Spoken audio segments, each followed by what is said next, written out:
আসসালামু আলাইকুম দর্শক, এই জামার লম্বা আছে 19 ইঞ্চি, জামার হাফ বডি অর্থাৎ বডি আছে 21 ইঞ্চি, কোমর 20 ইঞ্চি রাখা আছে।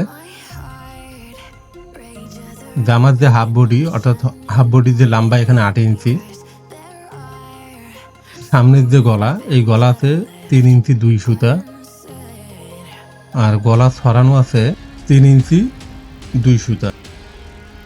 তো দর্শক, এই জামাটি খুবই সুন্দর। আপনাদের বাসায় যদি ছোট মেয়ে বাচ্চা থাকে তাহলে এই ভিডিওটি আপনাদের জন্য, তাই ভিডিওটি মনোযোগ সহকারে সম্পূর্ণ ভিডিও দেখুন কীভাবে কাটিং ও সেলাই করতে হয়। দর্শক, এই হচ্ছে কাপড়।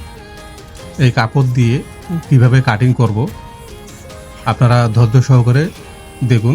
আশা করি একটি ভিডিও দেখলে পরবর্তীতে আপনারাও এই ধরনের ড্রেস খুব সহজে কাটিং করতে পারবেন। তো সর্বপ্রথম এখানে কাপড় ভাঁজ করে নিয়েছি। ভাঁজ করে নিচে যতখানি ভাঙা রাখবো ততখানিতে আমি মার্কা করে নিয়েছি, এবং 8 ইঞ্চি বাদ দিয়ে যতখানি আমি লম্বা রাখবো ততখানিতে আমাকে মার্কা করে নিতে হবে, অর্থাৎ 19 ইঞ্চি রাখবো, 19 ইঞ্চিতে মার্কা করে নিতে হবে। এরপর মার্কার স্থানকে এইভাবে সোজা করে স্কেল দিয়ে টেনে নিতে হবে। তো দর্শক, এখানে একটি জিনিস মনে রাখবেন, এখানে প্রিন্টের মধ্যে ফুল আছে, এই ফুলটি অবশ্যই আপনারা খেয়াল করে কাটবেন।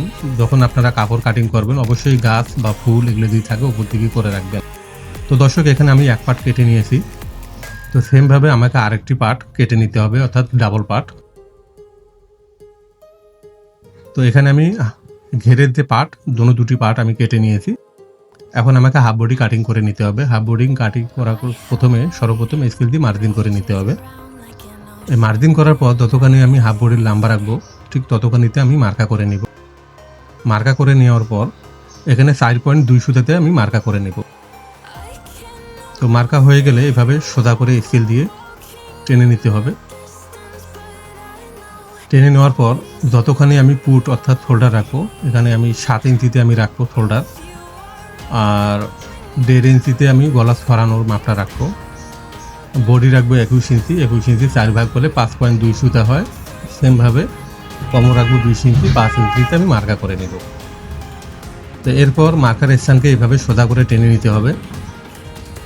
আর হাফ বডির সাইড অর্থাৎ একটুখানি রাউন্ড শেপ দিতে হয়, আপনারা এই শেপটা দিয়ে নেবেন, এতে করে সাইডের দিয়ে ধুলে যাবে না। আর মহলের মার্কাটাও টেনে নিতে হবে, আর কাজ একটুখানি ঢালু করে নিতে হবে। এরপর আর মহলের এই জায়গাটা আপনারা হাত দিয়ে শেপ করে নেবেন। তো এখানে শেপ করে নেওয়া হয়ে গেলে আমি গলা প্রথমে কাটিং করব না, গলা আমি আপাতত নর্মালে রাখতেছি, পরে একসঙ্গে আমি কাটিং করে নেব। তো এরপর সেলাইয়ের মার্জিন রেখে আপনাদেরকে সম্পূর্ণ হাফ বডিটি কাটিং করে নিতে হবে। তো দর্শক, সামন পার্ট কাটিং করে নেওয়ার পর পিছন পার্ট কাটিং করতে হবে। সেজন্য চেনের জন্য সর্বপ্রথম স্কেল দিয়ে মার্জিন করে নিতে হবে। তো মার্জিন করা হয়ে গেলে চেনের বাড়তি মার্জিন রাখার পর সামন পার্ট সেমভাবে কেটে নিতে হবে। সামন এবং পিছন হুবহুব সেমভাবে কেটে নিতে হবে। মনে রাখতে হবে চেনের জন্য আলাদাভাবে বাড়তি মার্জিন রাখতে হবে। তো এখানে আমি সেমভাবে কেটে নিচ্ছি। তো কাটিং শেষের পর আমি এখন গলা কাটিং করে নিব। সর্বপ্রথম আমি পিছন পার্টের গলা কাটবো। তো পিছন পার্ট এখানে আমি 2.5 ইঞ্চিতে মার্কা করে নিচ্ছি। তো মার্কা করে নেওয়ার পর কেটে নিতে হবে। তো পিছন পার্ট কাটিং শেষে সামন পার্টের গলা কাটিং করে নিতে হবে। তো সামনের পার্টের গলা আপনারা যতখানি রাখবেন ঠিক এভাবে মার্কা করে নেবেন। মার্কা করে নেওয়ার পর সামন পার্টের গলা কাটিং করে নেবেন। তো গলা কাটিং শেষে এখন আমাকে সামনের যে তালপাট, এটা মোহরার যে তালপাট হয় সেই তালপাট কেটে নিতে হবে। অনুরূপভাবে আমি তালপাটও কেটে নিচ্ছি। তো এই হলো আমার সামন পাটের গলা মোহরা হয়ে গেছে। তো দর্শক, এখানে যে একটু বাড়তি কাপড় নেই, তো এখন যে একটু গরমের সিজন, তো আমি গলা এবং মোহরা এখানে চিকন করে বা যে আপনারা গেঞ্জি পাইপিং বলেন সেই পাইপিং করব। তো এখানে সাইড বেল্টের জন্য আলাদাভাবে কোনো কাপড় নেই। তো এখানে আমাকে জয়েন দিয়ে সাইড বেল্ট বানিয়ে নিতে হবে। খুবই সংকীর্ণ কাপড়, এখানে খুব হিসাব করে কাপড় খরচ করতে হবে। তো আপনাদেরও যদি কাপড় এরকম শর্ট থাকে আপনারাও খুব মেপে ঝুঁকে কাপড় কাটিং করবেন, আশা করি কোনো সমস্যা হবে না। তো এখন দেখবেন কিভাবে সেলাই করতে হয়। তো দর্শক, এখানে সর্বপ্রথম যে আমি পাইপিং করব সেই পাইপিংয়ের যে ওরেপ পটিটা আমি এখানে জয়েন দিয়ে নিয়েছি। এখানে মনে রাখতে হবে প্রতিটা জয়েন আলাদাভাবে চিরে করে নিতে হবে। অনুরূপভাবে সাইডের বেল্ট বানিয়ে নিয়েছি। আর এটি হচ্ছে ঘের। এই ঘেরের যে ফুলগুলো অবশ্যই উপরের দিকে রাখতে হবে। তো এখানে দুই সাইড জয়েন দিয়ে নিতে হবে। এখানে আমি আগে থেকে জয়েন দিয়ে নিয়েছি। আর এখানে যে নিচে ভাঙার যে মার্জিন আমরা রেখেছিলাম সেই মার্জিন অনুযায়ী এখানে ভাঙতে হবে। তো এই যে মার্জিন অনুযায়ী ভেঙে নেব। তো এখানে একটা কাঁচা সিলাই দিয়ে নেব তার আগে। তো এখানে কাঁচা সিলাই দিয়ে নিয়েছি। মনে রাখবেন আপনারা যখন কাঁচা সিলাই দিবেন অবশ্যই একটা হাত দিবেন, কারণ এটা কোকড়ানো হলে আপনাদের তখন আর কুচি বা প্লেট ফেলাতে হবে না। এটা সমানভাবে আপনারা যেভাবে মন চায় ওইভাবে আপনারা বসিয়ে নিতে পারবেন। তো নিচে সেলাই করে নেওয়ার পর এটা মনে রাখতে হবে দুই জয়েন একসাথে করে মিডিল পয়েন্টে আপনাদেরকে এভাবে চিহ্ন করে নিতে হবে, অর্থাৎ ঘেরের এগুলো হচ্ছে সেন্টার পয়েন্ট। এই সেন্টার পয়েন্টগুলো অবশ্যই খুব জরুরি।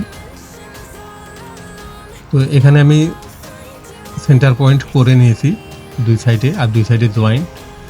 এই জয়েন্ট এবং এই চিহ্নগুলো হচ্ছে সেন্টার পয়েন্ট। তো এখন আমাকে যেহেতু অনেক বড় ঘের আর কোমর হচ্ছে অনেক ছোট, তো এখানে আমাকে প্লেট কুচি দিয়ে নিতে হবে। এই প্লেট কুচি এমনভাবে দিতে হবে যাতে ঘেরের সমান হয়ে যায়।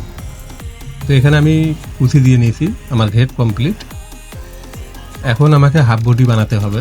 তো হাফ বডি বানানোর আগে সর্বপ্রথম এখানে পিছন পাটের যে চেন, এই চেনটা আমাকে লাগিয়ে নিতে হবে। তো আমরা যতখানি এখানে মার্জিন রেখেছিলাম ঠিক ততখানি এইভাবে আমরা ভেঙে নেব। দোনো পাটে আমাদেরকে এইভাবে সমান করে ভেঙে নিতে হবে। তো দর্শক এখানে চেন লাগাতে হবে আমার। আপনারা খুব সম্ভবত এইভাবে চেন লাগাবেন, তাহলে আপনাদের চেন খুবই ফিনিশিং হবে। তো এইভাবে আমরা প্রথমে 1 ফিটে চেন লাগিয়ে নিয়েছি। আর পরের যে পার্টটা এটা আমরা সাইড দিয়ে সেলাই করে নেব, অর্থাৎ পরের পার্টে সেলাই দেখা যাবে না।